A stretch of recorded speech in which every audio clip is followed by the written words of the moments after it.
अस्सलाम वालेकुम दोस्तों, आज हम जानेंगे वोल्टेज, करंट और रेजिस्टेंस के बारे में। जैसा कि हम पिछली वीडियोस में देख के आए हैं कि वोल्टेज क्या होता है, करंट क्या होता है और रेजिस्टेंस क्या होता है। जैसा कि आपको पता है कि वोल्टेज जो होता है वो फ्लो ऑफ चार्जेस होता है, नेगेटिव चार्जेस, और वही जो वोल्टेज होता है हमें काम आता है हमारे बल्ब जलाने के लिए, मोबाइल चार्ज करने के लिए, टीवी चलाने के लिए और बहुत ही सारी चीज़ों के लिए हमारा वोल्टेज इस्तेमाल होता है। और उसी वोल्टेज को हम मोमेंट ऑफ चार्ज पार्टिकल, जो कि किसी काम करने के लिए इस्तेमाल हों, उसको हम कहते हैं वोल्टेज। अब जो 3 फंडामेंटल टर्म्स हैं, जैसा कि वोल्टेज जो होता है वो difference of charges between 2 points होता है, करंट जो होता है वो रेट ऑफ फ्लो एट वो चार्जेस इज़ फ्लोइंग, और रेजिस्टेंस जो होता है वो किसी भी मटेरियल की टेंडेंसी होती है किसी भी चार्ज को फ्लो करने से रोकने के लिए, यानी कि करंट को रोकने के लिए। हम यहाँ पे एक मिसाल लेते हैं वाटर टैंक का। जैसा कि हमारे पास एक वाटर टैंक है, उसमें पानी है।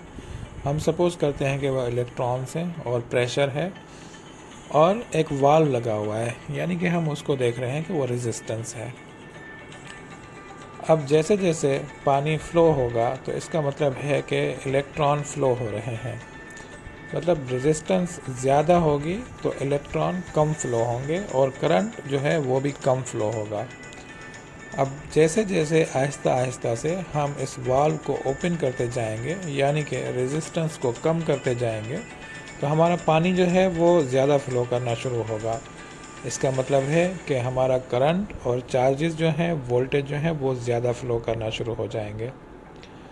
इसी तरह से जैसे जैसे हम वाल्व को बढ़ाएंगे, फुल करेंगे, तो हाई करंट फ़्लो होगा और उसमें लो रेजिस्टेंस होगा, और अगर हम उसको बंद करेंगे तो उसमें लो करंट फ्लो होगा और हाई रेजिस्टेंस होगा, यानी कि रेजिस्टेंस बढ़ जाएगा।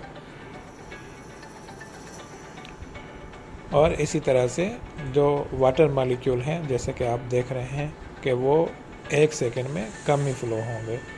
और जहाँ तक प्रेशर की बात है, आप देखते हैं कि जितना ज़्यादा प्रेशर होगा करंट उतना ज़्यादा फ्लो करेगा, यानी कि जैसे प्रेशर जो है वो हम बढ़ा रहे हैं तो वोल्टेज अगर हम बढ़ाएंगे तो करंट ज़्यादा फ्लो होगा, मतलब हाई प्रेशर होगा तो high rate of flow of electrons होंगे।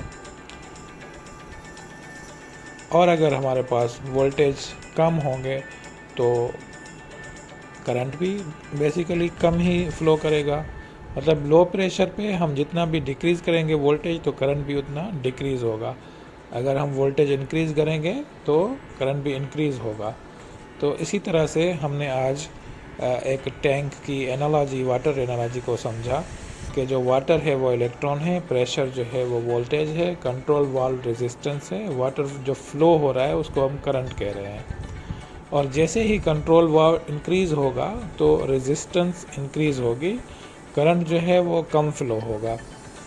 और इसी तरह से अगर हम वाल्व को रिड्यूस करेंगे तो रेजिस्टेंस कम होगी और वाटर फ्लो ज़्यादा होगा, यानी कि हाई करंट होगा। लो रेजिस्टेंस, हाई करंट होगा। और इसी तरह से वोल्टेज जब हम बढ़ाएंगे तो करंट ज़्यादा फ्लो होगा, और जब हम किसी भी एसी टैंक में या किसी भी सर्किट में वोल्टेज को कम करेंगे तो करंट हमारा कम फ्लो होगा, जैसा कि हमने वाटर टैंक एनालॉजी में समझा अभी। अगर वीडियो पसंद आए तो लाइक करें और शेयर करें। ओके, तो करंट जो होता है वो हमारे पास rate of flow of charges होता है, और इसको हम एम्पेयर में मेजर करते हैं, और इसकी डेफिनेशन होती है कि 1 कूलम चार्ज पर सेकंड में जितने भी इलेक्ट्रॉन फ्लो होंगे तो उसको हम 1 एम्पेयर करेंगे।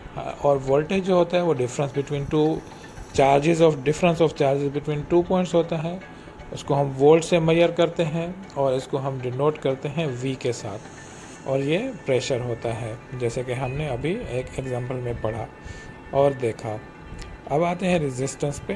तो जो हमारे पास रेजिस्टेंस होता है वो टेंडेंसी होती है किसी भी मटेरियल की किसी इलेक्ट्रॉन को या चार्जेस को या करंट को रोकने के लिए, और ये इसका सिंबल होता है ग्रीक लेटर ओमेगा के साथ हम इसको शो करते हैं। इसमें दो चीज़ें आती हैं, एक कंडक्टर मटेरियल होता है जिसमें बहुत कम रेजिस्टेंस होती है और दूसरा इंसुलेटर होता है जिसमें रेजिस्टेंस